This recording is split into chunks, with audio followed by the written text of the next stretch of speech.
So you said something in your body did what? Nah, the material, put it like this, the material using my body to stab the lady.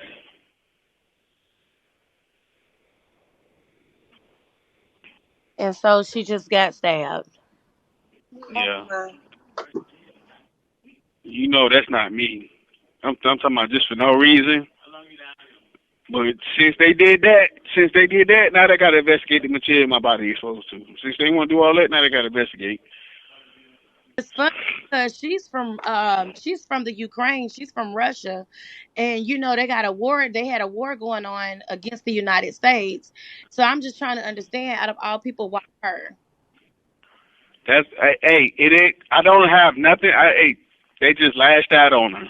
That's what happened. They lashed out on her. Who else was working the album?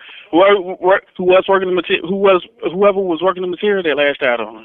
Leaked audio from a jailhouse call has revealed shocking details about the murder of 23-year-old Ukrainian refugee Iryna Zarutska on a Charlotte train, exposing a chilling mindset and a system that failed. So I'm Joseph Morris, and don't forget to like and subscribe. On August 22nd, 2025, 23-year-old Iryna Zarutska, a talented artist who fled Ukraine's war in 2022, boarded the Lynx Blue Line after her shift at Zepetti's Pizzeria in South Charlotte, scrolling on her phone with earbuds in, completely unaware of 34-year-old Decarlos Brown sitting behind her.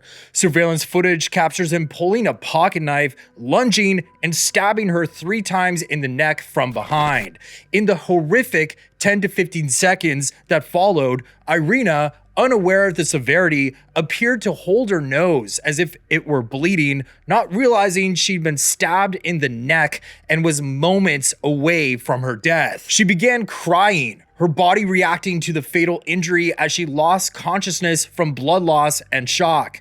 Shockingly, no one helped. One passenger was even seen filming her as she bled out. Iryna was pronounced dead at the scene. The released footage skips the graphic moment but shows Decarlos walking away, knife dripping blood, as another passenger flees in terror.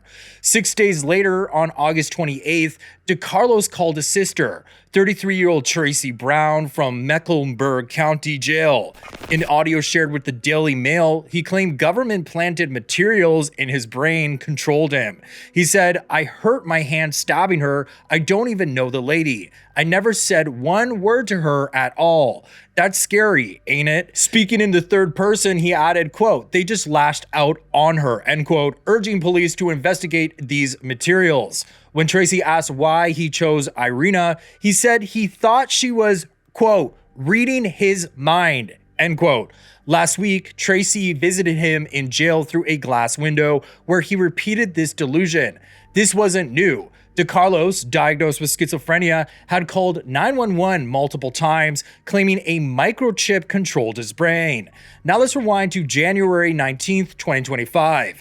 Decarlos was arrested for misusing 911 after telling police about, quote, "man-made materials," end quote, in his body controlling his movements. The arrest affidavit notes he demanded an investigation, but police dismissed it as a medical issue, charging him with a misdemeanor. Now here's a bizarre twist fueling debate. In the jail call, Tracey asked why Decarlos chose Iryna, noting her Ukrainian roots and the war. He replied, quote, "She's from the Ukraine. They had a war against the United States," end quote, tying her to his conspiracy about government control. Some online claim his post-attack words, quote, "I got that white girl," end quote, suggests a racial motive. But the call points more to paranoid delusions. The delayed release of the full footage fuels distrust, with many questioning what authorities are hiding. Adding to the outrage, a GoFundMe for Decarlos' defense popped up briefly, claiming he was the victim of a broken system, but it was quickly shut down amid backlash, with donors refunded. On January 21st, Magistrate Teresa Stokes granted him cashless bail with a written promise to appear in court. Tracey told the Daily Mail a psychiatric test was ordered but delayed for 18 months. She said, quote, "I strongly feel like he should not have been on the streets at all. He was a high risk, not in his right mind, not safe for society, end quote.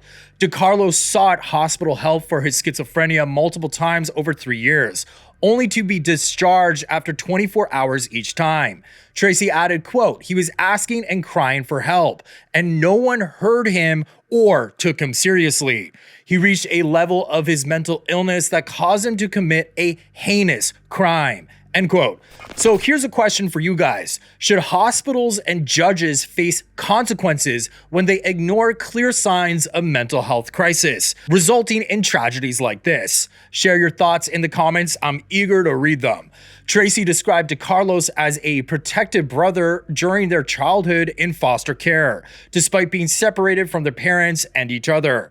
But after serving 6 years for armed robbery, released in 2022, she said he was a completely different person, telling the Daily Mail, quote, when he came home, he was not the same brother I remember. He seemed like he was not in our reality anymore, end quote. He'd stare into space, talk about microchips, and accuse Tracey and their mother of being involved.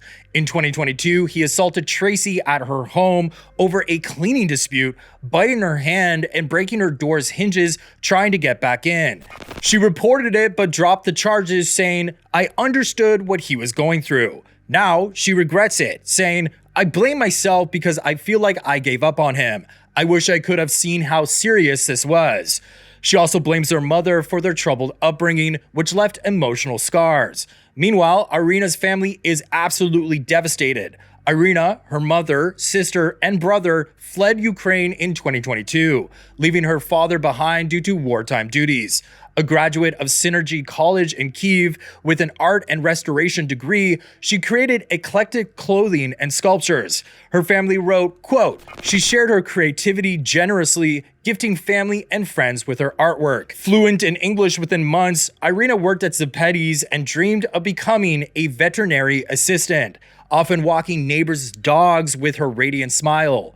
9 days before her death, she posted a photo of Charlotte's skyline from a train window, captioning her hope for a new beginning. Her family added, she was a homebody at heart, happiest with loved ones. Her mother lovingly recalls her ability to sleep for wonderfully long stretches, something she called an artist's gift. So now for my opinion. This tragedy exposes a system that failed at every turn. Decarlos' repeated 911 calls and hospital visits were desperate pleas for help, ignored by police and medics who dismissed him as a nuisance. Magistrate Teresa's decision to release him in January on a mere promise, despite his violent history and untreated schizophrenia, was reckless and dangerous. Iryna, who escaped war for a chance at a safe life, deserved protection, not a brutal death in her final moments, crying, clutching her nose, and abandoned by bystanders. We need laws to hold judges and hospitals accountable for letting dangerous individuals slip through, and mental health care must stop treating patients like temporary problems. This case demands change to prevent more senseless losses. If you found this update compelling, please hit like and subscribe and leave a comment because I read every single one. Bye, guys.